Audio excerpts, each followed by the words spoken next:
ಪದೇ ವಿಡಿಯೋ ಮಾಡಿ ಹಾಕ್ತೀರಾ. ಪದೇ ಪದೇ ಯಾರು ಪ್ಲೀಸ್ ಅವರ ಫೋಟೋ, ಹಾಸ್ಪಿಟಲ್ ಫೋಟೋ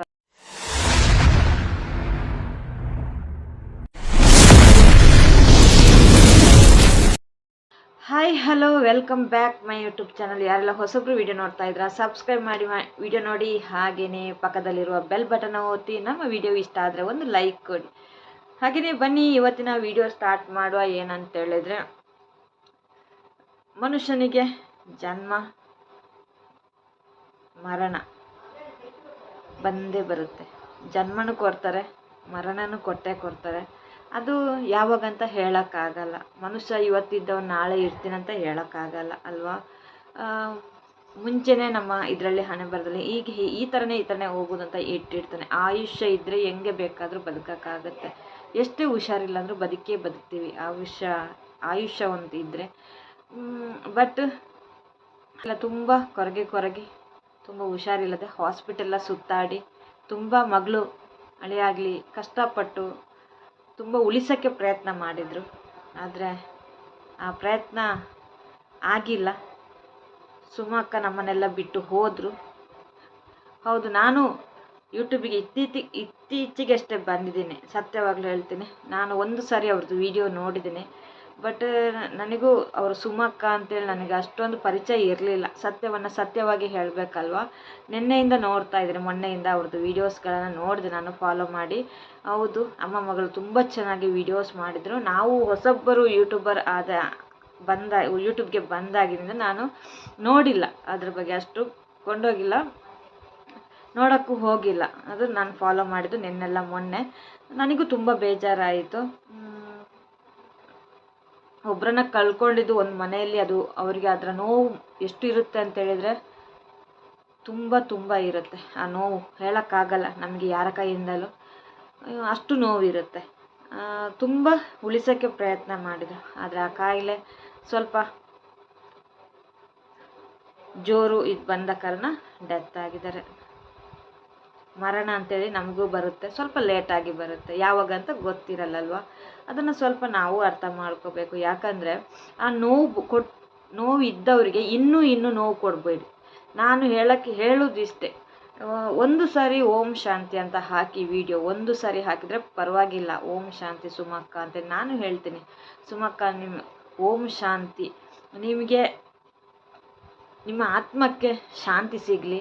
ಹಾಗೆಯೇ ನಿಮ್ಮ ಮಗಳಿಗೆ, ನಿಮ್ಮ ಕುಟುಂಬದವರಿಗೆ ಆ ದುಃಖವನ್ನು ಭರಿಸುವ ಶಕ್ತಿ ಕೊಡಲಿ ಆ ದೇವರು ಅಂತ ಹೇಳೋಕ್ಕೆ ಇಷ್ಟಪಡ್ತೀನಿ. ಆ ನೋವು ಏನು ಅಂತೇಳಿ ಮನೆಯಲ್ಲಿ ಒಬ್ಬರನ್ನ ಕಳ್ಕೊಂಡಾಗ ಅದು ಆಗುವಂಥ ನೋವು ನನಗೂ ಗೊತ್ತಿದೆ. ತುಂಬ ನೋವಿರುತ್ತೆ. ಯಾರೇ ನಮ್ಮ ಬೇರೆ ಯೂಟ್ಯೂಬರ್ಸ್ ಪದೇ ಪದೇ ಅವರ ವಿಡಿಯೋ ಮಾಡಿ ಹಾಕಬೇಡಿ. ಅವ್ರದ್ದು ಹಾಸ್ಪಿಟಲ್ ಇದ್ದಾಗಲಿ ಆ ವಿಡಿಯೋನ ನೋಡೋಕ್ಕಾಗಿಲ್ಲ. ಕೆಲವೊಂದು ಹಾಸ್ಪಿಟಲಿದ್ದು ವಿಡಿಯೋ ಹಾಕ್ತಾರೆ, ಕೆಲವು ಅವರ ಫೋಟೋಗಳನ್ನು ಏನೇನೋ ಕ್ಲಿಪ್ಪಿಂಗ್ ಮಾಡಿ ಫೋಟೋ ಹಾಕ್ತಾರೆ. ದಯವಿಟ್ಟು ಆ ಥರ ಎಲ್ಲ ಮಾಡಬೇಡಿ. ನಿಮ್ಮ ಚಾನೆಲ್ ವೈರಲ್ ಆಗಬೇಕು ಅಂಥೇಳಿ ನೀವು ಆ ಥರ ಎಲ್ಲ ವಿಡಿಯೋ ಮಾಡಿ ಹಾಕಬೇಡಿ ಪ್ಲೀಸ್. ಯಾಕಂದರೆ ಆ ನೋವು ಇನ್ನೂ ಜಾಸ್ತಿ ಕೊಡಬೇಡಿ ಅಂತ ನಾನು ಕೇಳ್ಕೊತಾ ಇದ್ದೇನೆ. ಆ ನೋವು ಆ ವೀಡಿಯೋಸ್ ನೋಡುವಾಗ ನಮಗೆ ನೋವಾಗುತ್ತೆ, ಅವರ ಮನೆಯವರಿಗೆಲ್ಲ ನೋಡುವಾಗ ಹೆಂಗಾಗಿರಬೇಡ. ತುಂಬ ನೋವಾಗಿರುತ್ತೆ ಖಂಡಿತವಾಗ್ಲೂ. ಒಂದು ಸಾರಿ ವಿಡಿಯೋ ಹಾಕಿದರೆ ಅದಕ್ಕೊಂದು ಅರ್ಥ ಇರುತ್ತೆ. ಹಾಕಿದ್ರು ಓಂ ಶಾಂತಿ ಕೊಟ್ಟರು ಅಂತೇಳಿ ಪದೇ ಪದೇ ಅವರ ವಿಡಿಯೋವನ್ನು ಹಾಕೋಕ್ಕೆ ಹೋಗಬೇಡಿ ಯಾರೂ ಕೂಡ. ಯಾಕಂದರೆ ಇನ್ನೊಬ್ಬರ ಫ್ಯಾಮಿಲಿಯಲ್ಲಿ ನೋವಲ್ಲಿ ಭಾಗಿಯಾಗಿ, ಪರವಾಗಿಲ್ಲ, ನೋವಲ್ಲಿ ಭಾಗಿಯಾಗಿ ಅವರಿಗೆ ಸಾಂತ್ವನ ಹೇಳಿ.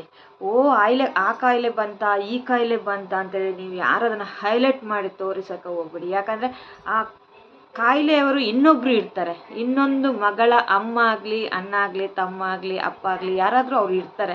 ಆ ಮನೆಯವರು ಆ ವಿಡಿಯೋ ನೋಡ್ತಾರೆ. ಆವಾಗ ಅವ್ರಿಗೇನಾಗಬೇಕು, ಅಯ್ಯೋ ಈ ಕಾಯಿಲೆಯಲ್ಲಿ ಇಷ್ಟು ಬೇಗ ಸಾಯ್ತಾರ ಅಂತೇಳಿ ಅವರಿಗೂ ಅಲ್ಲಿ ಇನ್ನೊಂದು ಫ್ಯಾಮಿಲಿಗೆ ಆ ನೋವು ಜಾಸ್ತಿ ಆಗುತ್ತೆ. ಆ ಕಾಯಿಲೆ ಇದ್ದವರ ಮನೆಯಲ್ಲಿ ಎಷ್ಟೋ ಮಂದಿಗೆ ಆ ಕಾಯಿಲೆ ಬರುತ್ತೆ. ಯಾರಿಗೂ ಬರುತ್ತೆ ಅಂತ ಹೇಳೋಕ್ಕಾಗಲ್ಲ. ಕಾಯಿಲೆ ಯಾವಾಗ ಬರುತ್ತೆ, ಯಾವಾಗ ಹೋಗುತ್ತೆ ಅಂತ ಹೇಳೋಕ್ಕಾಗಲ್ಲ. ಈಗಿನ ಫುಡ್ ಆಗಲಿ ಯಾವುದು ಅಷ್ಟು ಸರಿ ಇಲ್ಲ ಅಂತೇಳಿ ಹೇಳ್ತಾ ಇರ್ತೀವಿ ಅಲ್ವ. ಅದಕ್ಕೋಸ್ಕರ ಇನ್ನೊಂದು ಫ್ಯಾಮಿಲಿಗೆ ನೋವಾಗುತ್ತೆ, ಅವರ ಫ್ಯಾಮಿಲಿಗೂ ನೋವಾಗುತ್ತೆ. ಈ ಕಡೆಯಿಂದ ಆ ಕಾಯಿಲೆ ಇದ್ದವ್ರೂ ನೋಡಿದರೆ ಇನ್ನೂ ನೋವು ಜಾಸ್ತಿ ಆಗುತ್ತೆ. ದಯವಿಟ್ಟು ವಿಡಿಯೋ ಹಾಕುವಾಗ ಸ್ವಲ್ಪ ಯೋಚನೆ ಮಾಡಿ ಹಾಕಿ. ನಿಮ್ಮ ಚಾನೆಲ್ಗೋಸ್ಕರ, ನಿಮ್ಮ ಸ್ವಾರ್ಥಕ್ಕೋಸ್ಕರ ಇನ್ನೊಂದು ಫ್ಯಾಮಿಲಿಗೆ ನೋವು ಕೊಡಬೇಡಿ ಅಂತ ನಾನು ಕೇಳ್ಕೊತಿದ್ದೀನಿ. ನನಗೆ ಪರ್ಸನಲ್ ಆಗಿ ತುಂಬ ನೋವಾಯಿತು ಆ ವಿಡಿಯೋ ನೋಡುವಾಗ. ನಾಳೆ ದಿನ ನಾವು ಸತ್ರೂ ಅಷ್ಟೇ, ಈ ಥರ ಸತ್ತದಂದ್ರೆ ಈ ಥರ ವೈರಲ್ ಮಾಡಿ ಹಾಕ್ತಾರೇನೋ, ಇನ್ನು ನಮ್ಮ ಬೆನ್ನ ಹಿಂದೆ ನಿಂತವರಿಗೆ ಇನ್ನೂ ನೋವು ಕೊಡ್ತಾರೇನೋ. ಒಂದು ಫೋಟೋ ಇದ್ದರೆ ಅದನ್ನೇ ಪದೇ ಪದೇ ಹಾಕಿ ವೈರಲ್ ಮಾಡೋಕ್ಕೆ ಹೋಗಬೇಡಿ. ಪಾಪ ಅವ್ರಿಗೆ ಇನ್ನೂ ನೋವಾಗುತ್ತೆ. ಅವರು ಸ್ವಾತಿ ಅವರು ಎಲ್ಲ ಕೆಲಸ ಮುಗಿಸ್ಕೊಂಡು ಅವರು ವಿಡಿಯೋ ಮಾಡಿ ಹಾಕ್ತಾರೆ.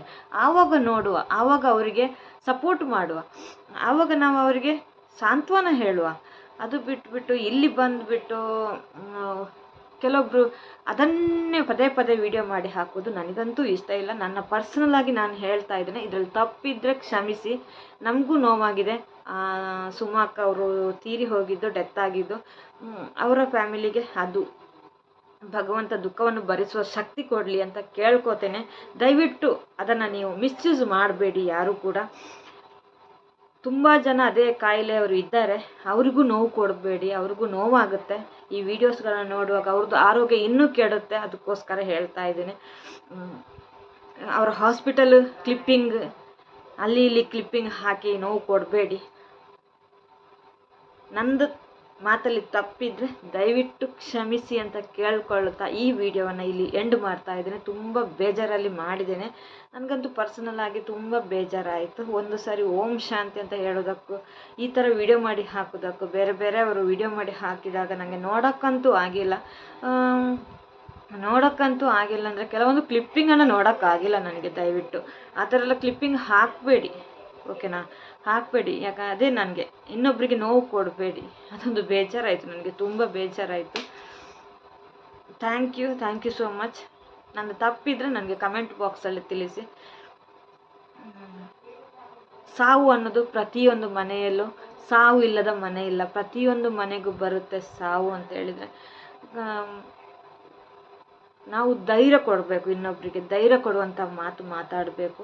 ಆ ಧೈರ್ಯ ಕೊಡುವಂಥ ಮಾತನ್ನು ಮಾತಾಡಿ ಅವರ ಫ್ಯಾಮಿಲಿಯಲ್ಲಿ ಇನ್ನೂ ಅವ್ರಿಗೆ, ಸ್ವಾತಿ ಅವರಿಗೆ ಆಗಲಿ ಅವ್ರ ಫ್ಯಾಮಿಲಿಗೆ ಸಪೋರ್ಟ್ ಮಾಡಿ. Thank you so much. Bye. Next ವಿಡಿಯೋದಲ್ಲಿ ಸಿಗುವ. ನಂದು ತಪ್ಪಿದ್ರೆ ಕ್ಷಮಿಸಿ. ಮತ್ತೊಮ್ಮೆ